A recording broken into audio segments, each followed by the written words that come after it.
Para nós é uma alegria estarmos mais uma vez aqui, repartindo desse momento precioso de comunhão santa, esperando no Senhor que por sua graça siga nos abençoando. Estamos entregando ao Senhor as primícias da nossa semana, nesse dia que é chamado Dia do Senhor. Então, nesse momento nós iremos abrir a palavra e eu queria convidá-los a juntos lermos um texto bíblico que se encontra no Evangelho de João, capítulo de número 4. Capítulo 4, a partir do versículo 19.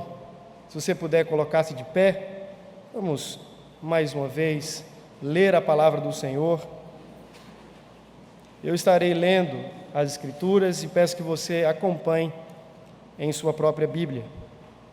Versículo 19 diz assim: Senhor, disse-lhe a mulher, vejo que tu és profeta. Nossos pais adoravam neste monte. Vós, entretanto, dizeis que em Jerusalém é o lugar onde se deve adorar. Disse-lhe Jesus: mulher, podes crer-me que a hora vem, quando nem neste monte, nem em Jerusalém adorareis o Pai. Vós adorais o que não conheceis, nós adoramos o que conhecemos, porque a salvação vem dos judeus. Mas vem a hora, e já chegou, em que os verdadeiros adoradores adorarão o Pai em espírito e em verdade, porque são estes que o Pai procura para seus adoradores. Deus é espírito, e importa que os seus adoradores o adorem em espírito e em verdade.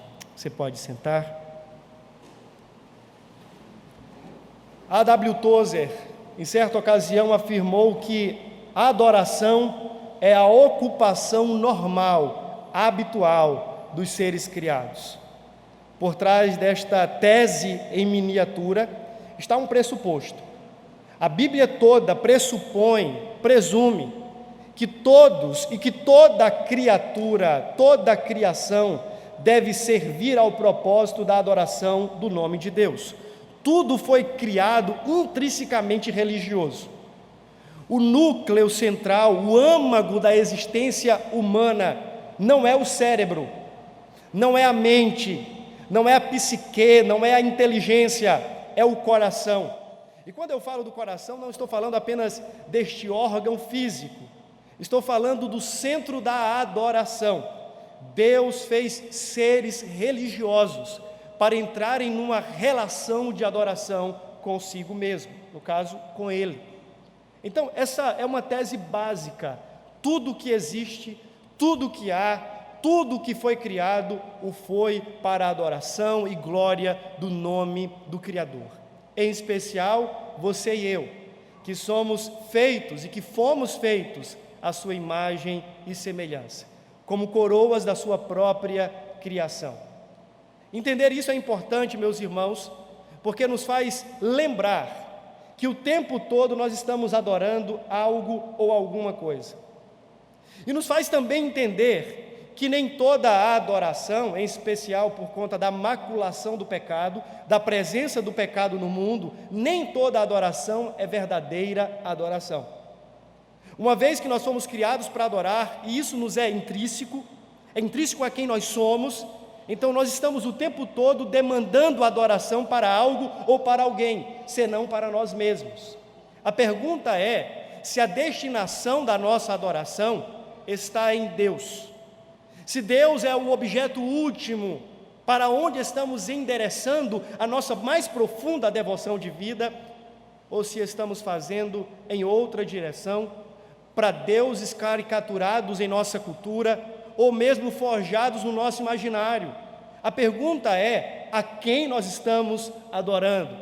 E talvez, como comunidade cristã evangélica, você diga: pastor, é óbvio que nós estamos adorando ao Deus Criador, verdadeiro. Segue-nos então uma segunda pergunta: será que o temos feito de forma verdadeira, agradável, aceitável, de forma que Ele mesmo aprove, ou a nossa adoração tem sido falsificada aos nossos moldes, aos moldes da nossa cultura, aos moldes do nosso tempo, e não regulada pelas Escrituras que compõem a palavra de Deus. A primeira pergunta é: a quem adoramos? Se a Deus verdadeiramente, se o Deus verdadeiro, se a nós mesmos, se a nossa família, se ao nosso trabalho, se aos nossos patrimônios, se ao dinheiro que possuímos, a quem adoramos? A segunda pergunta, se entendermos que estamos adorando ao verdadeiro Deus, será que esta adoração que a Ele devotamos, que a Ele prestamos, é verdadeira adoração, como por Ele exigida? Ou é uma adoração forjada por nós mesmos, pela nossa boa vontade, pelo nosso sentimento de validação e não pela sua palavra? O texto que nós temos diante de nós ajuda-nos a identificarmos em nosso coração o objeto da nossa adoração e se esta adoração é verdadeira ou falsa. Eu queria, portanto, nesta manhã falar com vocês sobre a verdadeira adoração, pressupondo, como aqui já disse, que nem toda adoração é verdadeira, que nem toda adoração é vera, é legítima, é genuína. O texto está ambientado num contexto muito básico, onde Jesus, depois de uma caminhada, de uma peregrinação ministerial, cansado, revelando a sua perfeita humanidade, se despede temporariamente dos discípulos, ou é despedido temporariamente pelos discípulos, que saem para comprar comida. O mestre, por um momento, fica sozinho e sai a um poço, chamado Poço de Jacó, um poço onde várias pessoas daquela época saíam para buscar água, e assim o mestre vai, e se depara e se encontra com uma mulher no horário que naquela época seria muito inconveniente para uma mulher estar tirando água. O texto vai dizer que era mais ou menos, trazendo para o nosso tempo, a nossa linguagem, seria mais ou menos o meio-dia. Então imagina você, numa região como a região palestinense, com o sol caustigante, saindo de casa como mulher, sozinha, ao meio-dia para buscar água. Primeiro que não era comum a mulher sair sozinha para buscar água. Geralmente se fazia em grupo, mas aquela mulher estava sozinha. Esse também não era o horário mais apropriado. Segundo os comentaristas, ou as mulheres iam logo bem cedo, ou no final da tarde, ao final da tarde. Mas aquela mulher parece estar procurando propositalmente, intencionalmente, um horário onde não fosse vista, onde não fosse percebida, onde não fosse notada, onde a sua presença não fosse notada. E ela vai então, ao meio-dia, sozinha, buscar água no poço de Jacó. A Bíblia também nos traz mais um detalhe ao seu respeito. Diz que ela era samaritana, era de nacionalidade samaritana. Ora, você deve saber que os judeus e os samaritanos já não se davam desde muito tempo. Havia uma rixa, um cisma, uma rivalidade entre judeus e samaritanos. Alguns não passavam nem na mesma calçada ou na mesma rua. O judeu tinha o samaritano como alguém profundamente impuro. A presença dos samaritanos era declaradamente proibida nos recintos sagrados. O samaritano não poderia adorar a Deus juntamente com o judeu no mesmo espaço, ao menos que fosse um prosélito, convertido e purificado para tal ato. É tanto que havia um templo em Sião, em Jerusalém, e um outro templo no Monte Gerizim. Haviam dois locais de adoração, porque eles de fato não se misturavam. Jesus então, ao se aproximar daquela mulher, profundamente estigmatizada, quebra alguns protocolos e alguns paradigmas daquela época. O primeiro deles é reconhecido pela própria mulher, que diz a Jesus: quem tu pensa que és? Tu és homem e falas comigo, sendo eu mulher. Tu és judeu e falas comigo, sendo eu samaritana. Perceba que, ainda que com a falta de sinceridade que lhe era própria, aquela mulher agride Jesus, acusa Jesus de uma intromissão cultural, de um abuso cultural, de um abuso até mesmo religioso. Você não era para estar falando comigo. Eu sou mulher, estou sozinha, não estou na presença do meu marido, e você me dirige a palavra. Que falta de modos, que falta de educação. Ao que ela também se remete à conjuntura religiosa, e diz assim: você não é um bom judeu, você não é um judeu piedoso, porque se assim fosse, você não teria me dirigido a palavra, uma vez que eu sou samaritana. Meus irmãos, aquela mulher não abre o coração de pronto, ela não dá um relato verídico de toda a sua história, mas ela estava diante daquele que a tudo conhece, que a tudo perscruta, que a tudo sonda. Ela estava diante do próprio Senhor dos corações. E sem que propositalmente ela escancarasse as portas da sua alma, Jesus já a conhecia de tudo. Quero abrir um parênteses para dizer que assim também é conosco. Por mais que tentemos nos esconder, nos esquivar, nos ocultar, que procuremos os nossos melhores horários para não sermos percebidos, notados, para que passemos desapercebidos, fato é que o Senhor sempre nos vê e sempre nos encontra. A verdade bíblica é que não temos para onde fugirmos da sua presença. Não existe nenhum lugar onde possamos definitivamente nos ocultar das suas vistas. Não há para onde corrermos, não há onde nos abrigarmos, sem que Ele nos veja, sem que Ele nos encontre.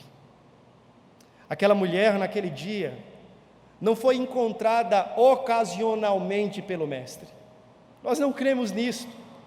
Nós não cremos em acidentes de percurso. Nós cremos na providência da graça de Deus.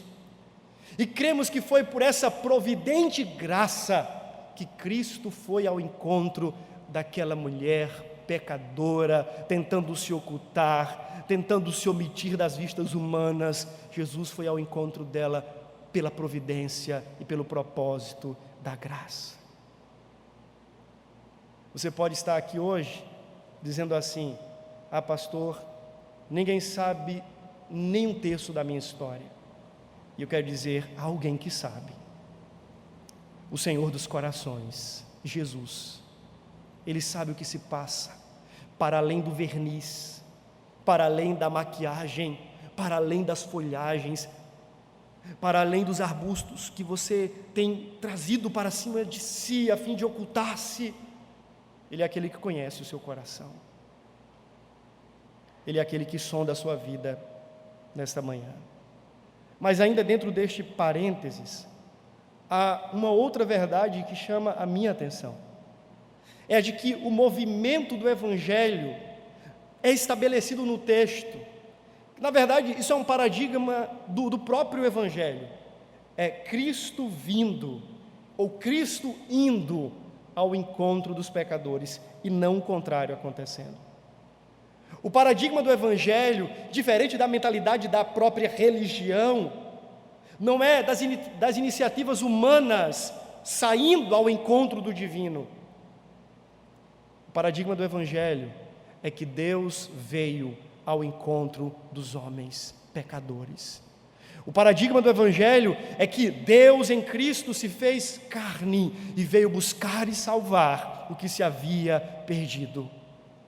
O que aconteceu historicamente com aquela mulher foi o mesmo que aconteceu e que continua acontecendo com todo aquele que está unido a Cristo, com todo aquele a quem Cristo atrai por sua graça. Ele veio ao nosso encontro, Ele nos achou em nossos poços de perdição, Ele nos encontrou quando escondidos, Ele nos encontrou quando fugíamos dos homens e de Deus. Ele veio ao nosso encontro, Ele nos viu, quer na nossa solidão, quer no meio da multidão dos perdidos. Ele nos enxergou, Ele veio em nossa direção para mudar a nossa história de uma vez para sempre. Aqui tem um paradigma do Evangelho, o movimento de Deus em Cristo, indo ao encontro do perdido, desprovido de graça, para ir ao encontro de Deus. Mas o texto segue. Jesus continua na sua conversa com aquela mulher e de pronto parece que o mestre passa a dar indícios de que sabia alguma coisa sobre a vida oculta, a vida pregressa daquela que lhe falava. Na fala de Jesus, indícios são dados e aquela mulher agora se sente desconfortável, desconfiada. Jesus faz uma pergunta intrigante: onde é que está o teu marido? Você quer uma pergunta mais intrigante do que essa para aquela mulher? Onde está o teu marido? Ora, nós sabemos que a vida daquela mulher não era nem um pouco ilibada. A sua reputação não era das melhores. O seu disfarce começa a cair à medida que Jesus conversa com ela, e em especial quando lhe pergunta: onde está o teu marido? Aquela mulher, agora encontrada naquilo que tentou ocultar até então, responde para Jesus: eu não tenho marido. Jesus disse: respondestes bem, porque tantos tivesses, e o que tens agora também não é teu. Aquela mulher fica ainda mais espantada. E certamente você já esteve em conversa com alguém que muda rapidamente de assunto, porque sentiu-se profundamente constrangido. Parece que é isso que está acontecendo agora, a partir do versículo 19. Jesus encurrala aquela mulher, quando pergunta-lhe onde está o teu marido. Ela tenta, de alguma forma, mentir para o mestre, mas ele é aquele que descobre aquilo que está no seu coração, e quando ele passa a revelar aquilo que estava escondido, a mulher muda de assunto. Ele estava falando de família. A mulher diz assim: Senhor, onde é que a gente deve adorar mesmo? Sabe, imagina você falando agora aqui: e aí, como é que está a tua casa, teus filhos, tua esposa, teu marido, como é que está a vida? Ô meu irmão, qual é o dia de culto mesmo? É mais ou menos algo assim que está acontecendo. Parece que a narrativa sofre uma cisão abrupta. Parece que não há uma continuidade no assunto anterior. Onde é que a gente deve adorar? Jesus, então, aproveitando-se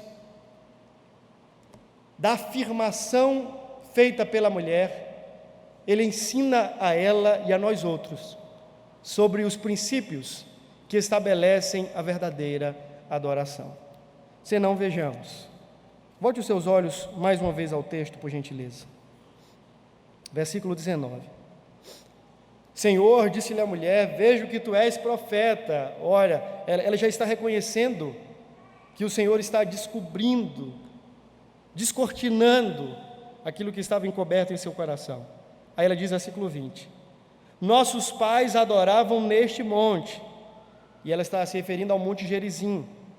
Vós, entretanto, dizeis que em Jerusalém é o lugar onde se deve adorar. Jesus, então, respondendo, lhe diz: mulher, podes crer-me que vem a hora, quando nem neste monte, nem em Jerusalém adorareis o Pai. Aqui nós temos o primeiro fundamento, o primeiro princípio para uma verdadeira adoração. É o de que a verdadeira adoração, dentro de um momento histórico, em Cristo e pós-Cristo, está descentralizada de qualquer geografia, de qualquer circunferência. Vou explicar isso para você. A mulher diz assim: vocês adoram em Jerusalém, nós adoramos em Gerizim, no Monte Gerizim, vocês têm um templo próprio, nós também temos o nosso próprio templo, mas onde é o lugar onde verdadeiramente adoramos a Deus? Ao que Jesus responde: não é em Jerusalém, nem tampouco no Monte Gerizim. A verdadeira adoração está descentralizada de qualquer geografia, de qualquer circunferência, de qualquer quadrante. Ora, isso parece ser um tanto estranho para a espiritualidade judaica, porque até então, e se a gente pensar no próprio Éden, agora no jardim em especial, há uma construção de um tipo de templo orgânico, onde o Senhor se encontrava com as suas criaturas. Parece que essa ideia de um lugar representativo da habitação de Deus estava até mesmo na criação original. O J. Cabil, um escritor, teólogo bíblico fantástico, ele desenvolve a ideia de que o jardim era um tipo de templo, ainda que muito orgânico e embrionário, mas era um santuário onde Deus vinha ao encontro do homem e onde o homem desfrutava da plena comunhão com o divino. Depois dali, agora já no mundo quebrado, no mundo caído, nós encontramos o Senhor insistindo em ter um lugar representativo para que Ele habitasse com o seu povo. Isso acontece na tenda móvel, no tabernáculo, posteriormente no templo. Quando Cristo vem, essa linguagem é absorvida. Logo no início, no prólogo do Evangelho de João, o que é que ele diz? Que ele veio e tabernaculou entre os homens. O Verbo se fez carne e montou um tabernáculo. Essa é a linguagem. Ele está habitando com os homens. Quando o Espírito Santo é enviado agora naquela relação do Novo Testamento de promessa e de cumprimento de promessa, a lógica é a mesma, de Deus habitando com o homem. Quando a gente vai para o final da Escritura, no livro de Apocalipse, descobrimos que na santa cidade não há templo, e que Cristo é o próprio santuário da cidade de Deus. Veja que essa linguagem, essa lógica bíblica de Deus habitando com o seu povo, perpassa toda a Escritura, toda a história. Mas aqui está sendo quebrado um paradigma de que Deus estaria representado numa circunferência geográfica, como até então foi exigido pelo próprio Deus. Como disse o próprio Jesus acerca do seu próprio corpo, a partir dele, o templo agora é de natureza espiritual, não mais física. Deus não estaria sendo mais representado em pedras, em tijolos, em cimento, em betume, usando a linguagem da época. A partir de Cristo, todos aqueles que desejassem verdadeiramente adorar a Deus, poderiam fazê-lo fora dessa circunferência objetica, dessa geografia sagrada. A partir de Jesus se estabelece o pressuposto de que toda a existência é um solo sagrado onde nós devemos e podemos adorar a Deus, não apenas num lugar específico, num dia específico, mas todo aquele que está unido a Cristo pela fé deve adorar a Deus e prestar a Deus a sua verdadeira adoração na dimensão do universo, na dimensão da existência, no chão dessa vida. Meus irmãos, isso, claro, era um privilégio já dado aos nossos irmãos do passado, mas a teologia ela vai sendo esclarecida, e fica-nos claro agora em Cristo Jesus que o templo era apenas uma representação, mas de que Deus não pode ser encaixotado em paredes, Deus não pode ser guardado numa caixinha, num ambiente específico, porque Ele é Senhor de todo o cosmos, Ele é maior do que tudo isso. Deus não habita em templos feitos por mãos humanas. Na linguagem do profeta Abacuque, o templo de Deus é o cosmos, e o seu trono é a terra onde Ele está assentado. Deus assenta-se sobre as redondezas da terra, de onde Ele governa absolutamente todas as coisas. Portanto, as manifestações de templos tipificavam algo muito maior.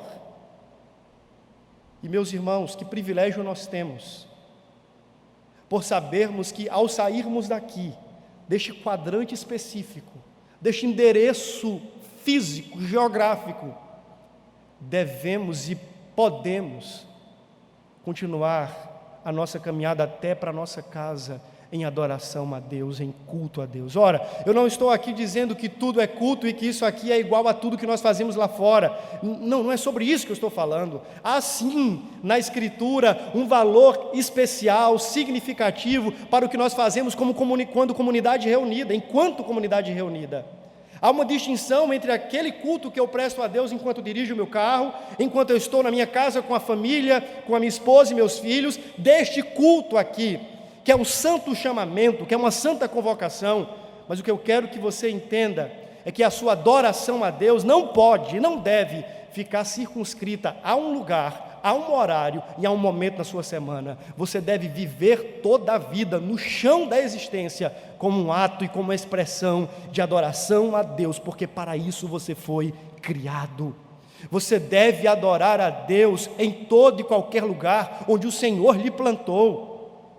Você precisa entender que agora em Cristo, todos nós somos pedras vivas de um templo espiritual e eterno.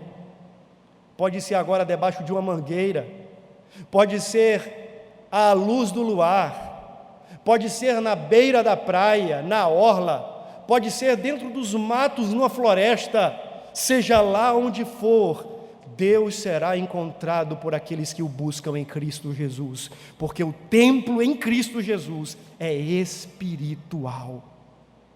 Essa é a primeira verdade sobre a verdadeira adoração. Ela não pode ser restringida, limitada, reduzida a uma geografia, a um horário ou a um momento da nossa vida. O Senhor nos ensina em Cristo que toda a dimensão da existência é um grande palco onde nós devemos expressar atos de adoração para a glória de Deus.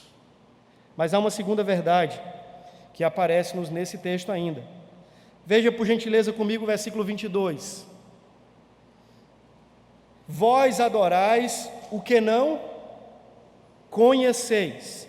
Nós adoramos o que conhecemos. Preste atenção nessa palavra. A primeira verdade é que a verdadeira adoração é descentralizada de qualquer geografia, de uma geografia qualquer, porque ela está convergida num templo espiritual em Cristo Jesus. Segundo, a verdadeira adoração, segundo a Bíblia, é precedida pelo verdadeiro conhecimento de Deus. Eu não posso adorar o que não conheço. Esse é outro pressuposto fundamental em toda a Bíblia. Deus deseja se fazer conhecido às nações e ao mundo. Deus deseja que os seus representantes reflitam a sua glória até os confins da terra, com vistas à adoração do seu próprio nome. Jonathan Edwards, em certa ocasião, disse: missões existem porque não existe adoração. Então, o que é que Deus faz quando comissiona a sua igreja e a espalha para a proclamação do Evangelho no mundo? Ele está tornando a sua igreja uma difusora do Evangelho, para que à medida que os povos o conheçam, também o adorem. O fim é a adoração, mas a adoração é precedida pelo conhecimento. Eu adoro o que conheço. Jesus diz: vocês adoram o que vocês não conhecem. A adoração de vocês é desprovida de conhecimento, por isso é uma falsa adoração. A ignorância não é compatível com a adoração. O desconhecimento não anda junto com a adoração.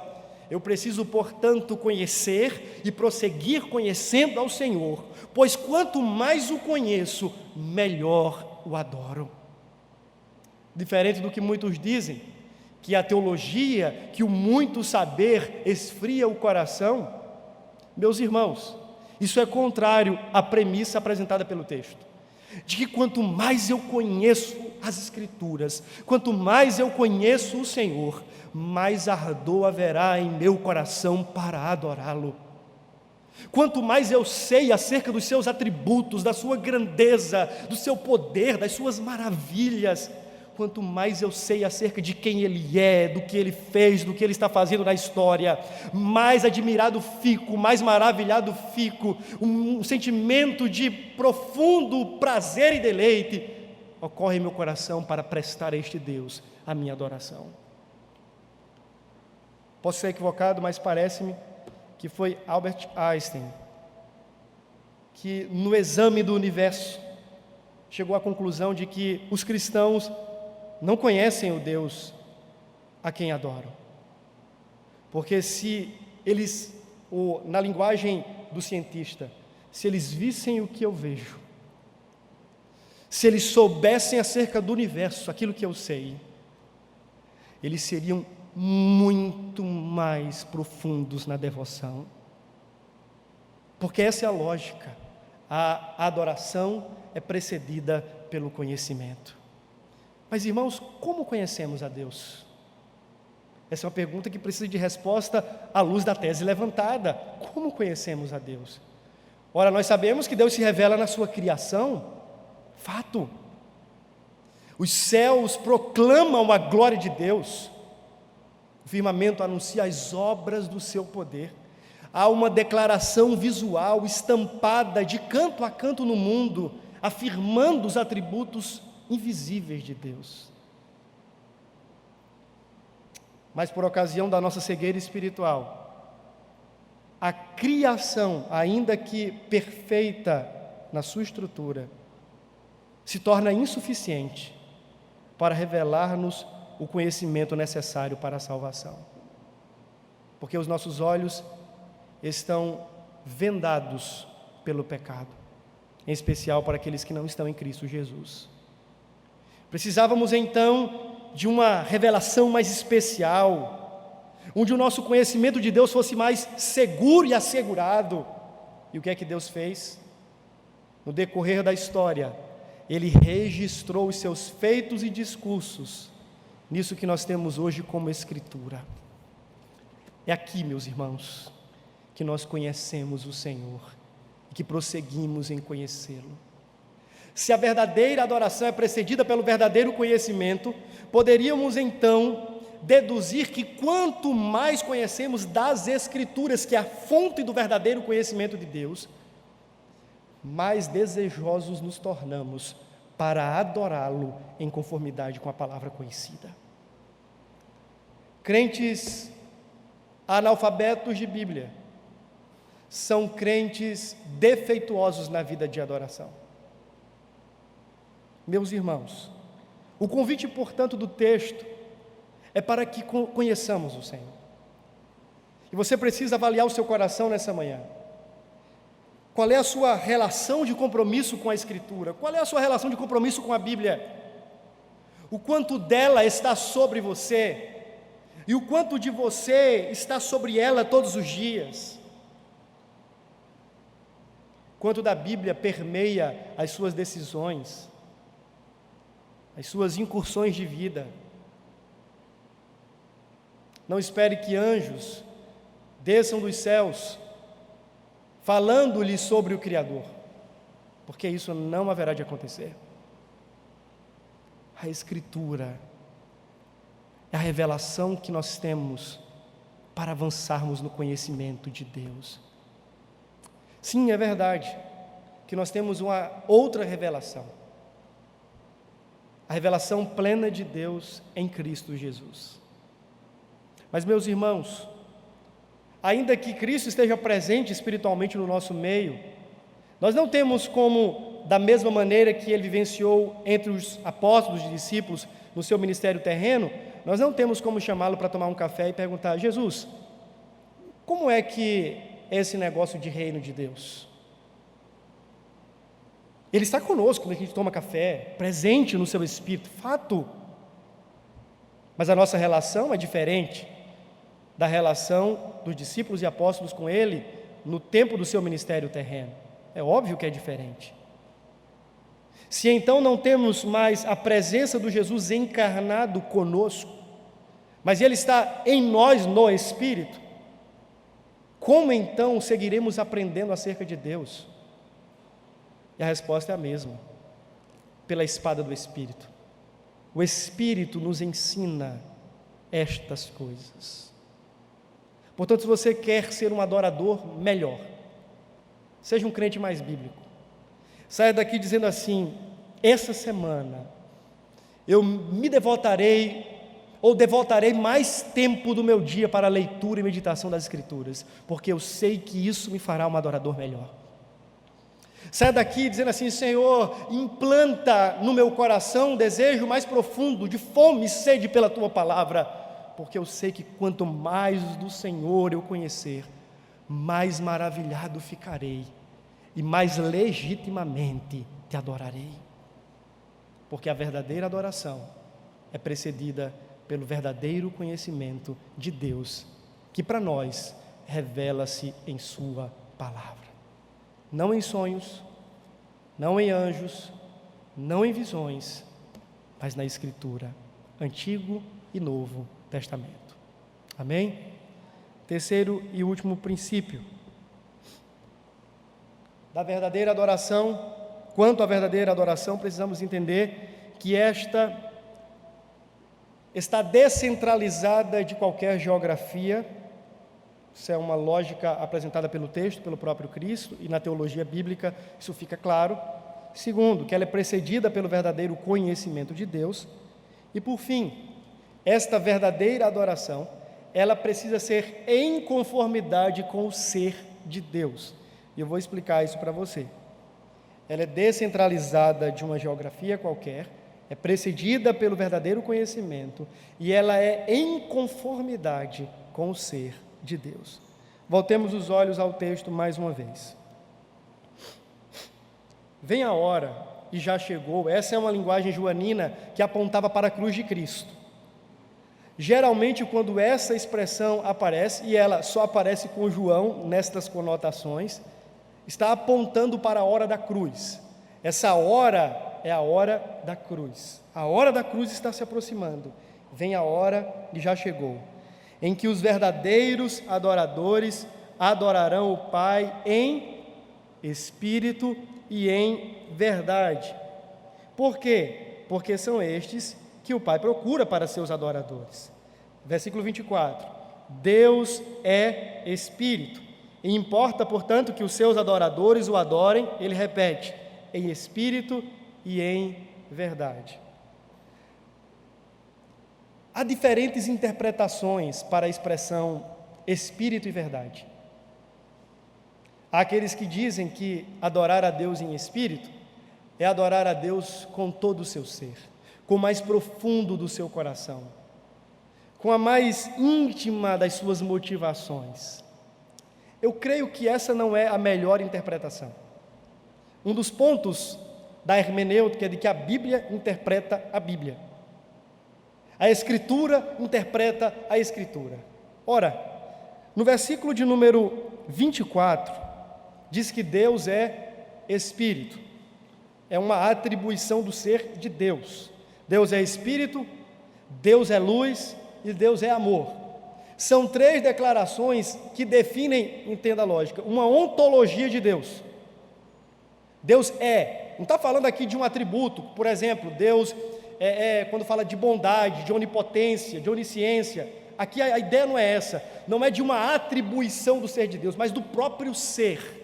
Em essência, Deus é, ontologicamente, Deus é Espírito, um ser incorpóreo, não tangível. Deus é Espírito. Essa expressão ajuda-nos na interpretação da expressão em espírito e em verdade. A lógica, e essa construção não é minha, eu estou montado nos ombros de comentaristas, é de que a ideia de que a adoração precisa ser em espírito, é de que ela precisa acontecer em conformidade com o ser de Deus.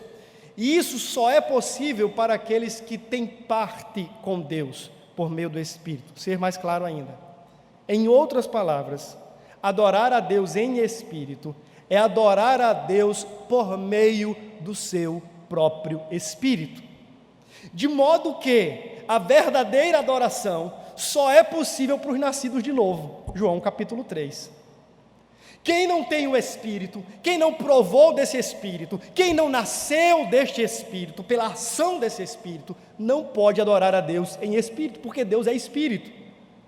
A adoração a este Deus, que é ontologicamente em sua natureza Espírito, precisa ser em conformidade com quem Ele é. Logo, eu preciso ter o Espírito de Deus em minha vida, guiando o meu coração, para então devotar a este Deus que é Espírito, verdadeira adoração. Desta maneira, categoricamente eu posso afirmar: um ímpio não adora a Deus. ele pode assistir um culto, mas ele não adora a Deus. Aquele que não experimentou o lavar regenerador do Espírito, não pode adorar a Deus, porque Deus é Espírito, e somente aqueles que têm o Espírito de Deus, podem o adorar em Espírito. Então, adorar em Espírito é adorar em conformidade com o Espírito de Deus, e isso só é possível para aqueles que têm o Espírito habitando em seus corações, por meio do novo nascimento. Então o Espírito Santo vem, muda o nosso coração, transplanta o nosso coração de pedra, nos dá um coração de carne e então inclina-nos para a adoração a Deus. Por natureza, adoraríamos qualquer outra coisa, como em Romanos capítulo 1, adoraríamos a lua, o sol, os ratos, os elefantes, como muitos o fazem.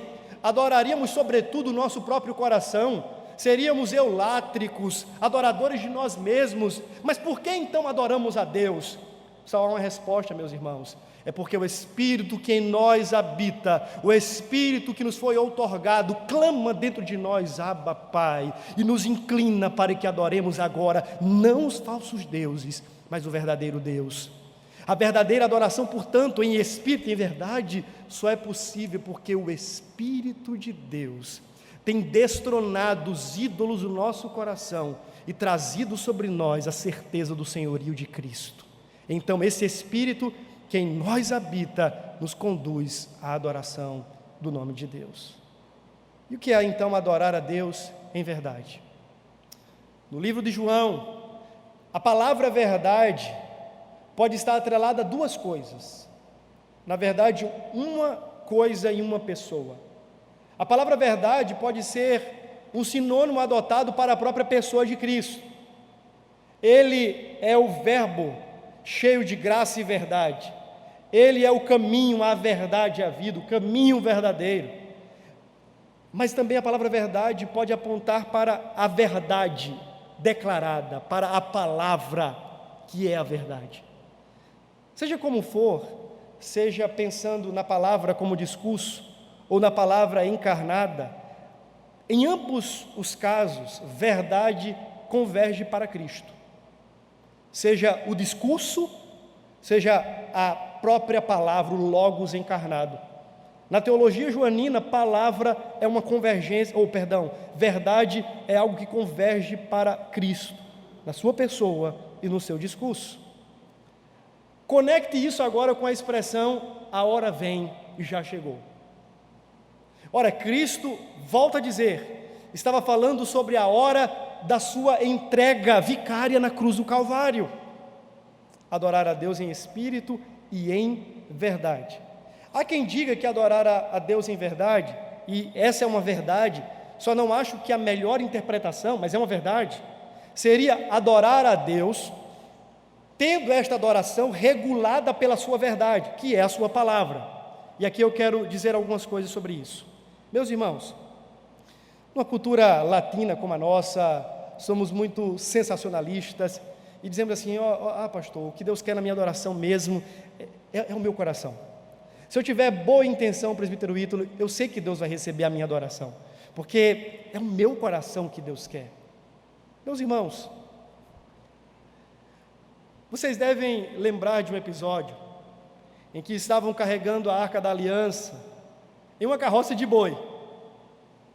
Diz que os bois tropeçam, a arca cai, e um homem chamado Uzá, se a minha memória não me engana, vai tentar, com a melhor das intenções, salvar a arca de Deus de cair no chão. Imagina a cena, Uzá se lança tentando salvar aquele bem preciosíssimo para a espiritualidade judaica, a representação da própria presença de Deus. E qual é a consequência do ato bondoso e altruísta de Uzá?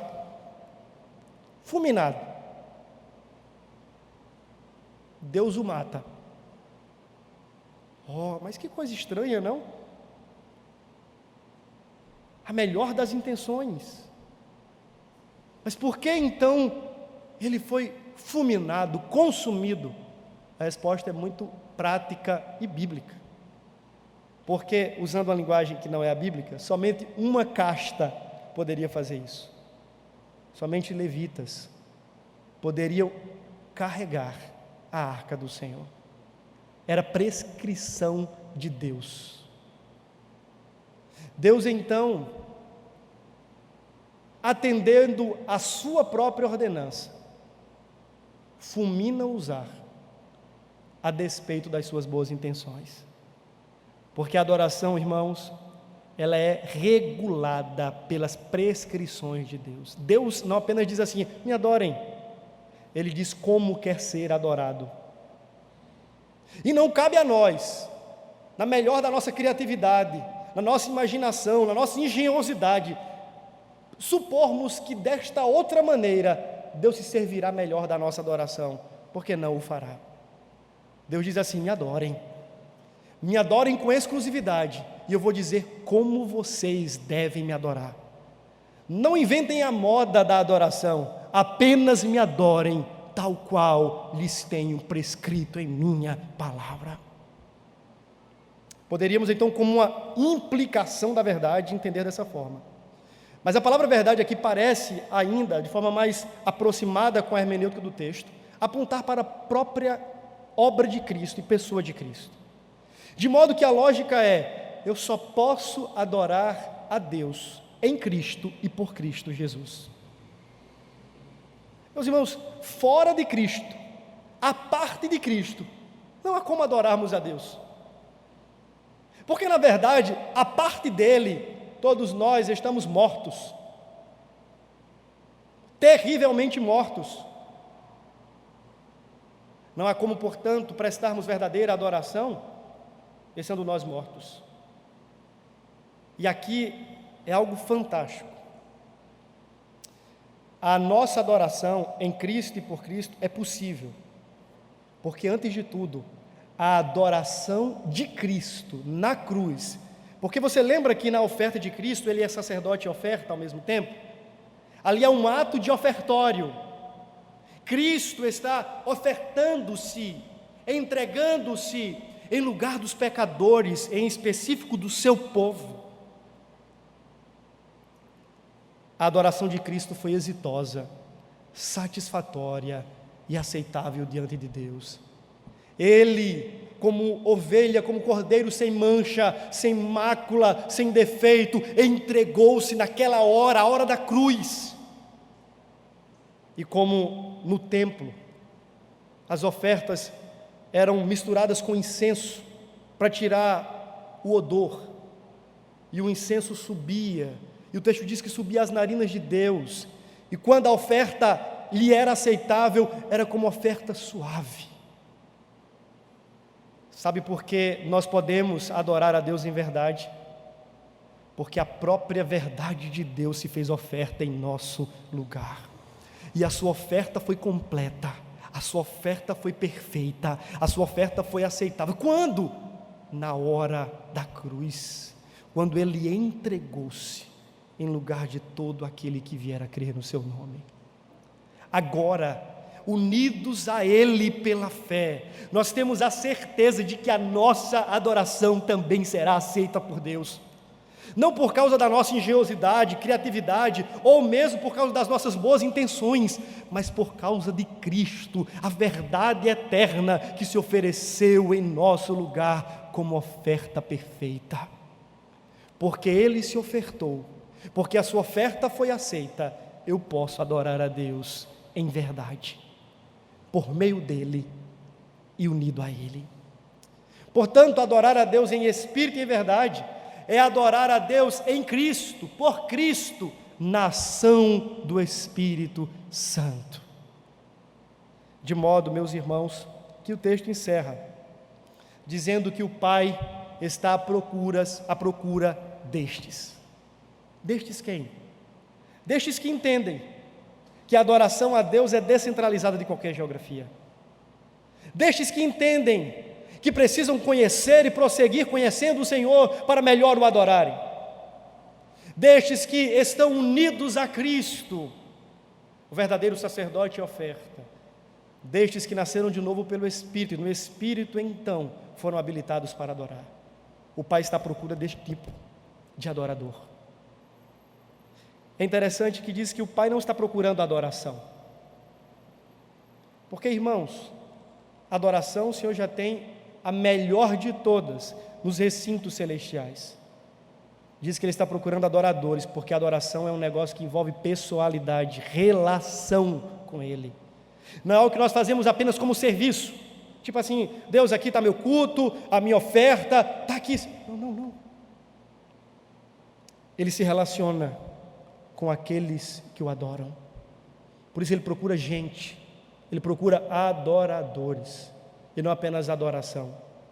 Na perspectiva da Escritura, em especial quando o assunto é adoração, é preciso entendermos uma coisa, e agora encerro. É que Deus está muito mais interessado em quem você é do que naquilo que você faz para Ele.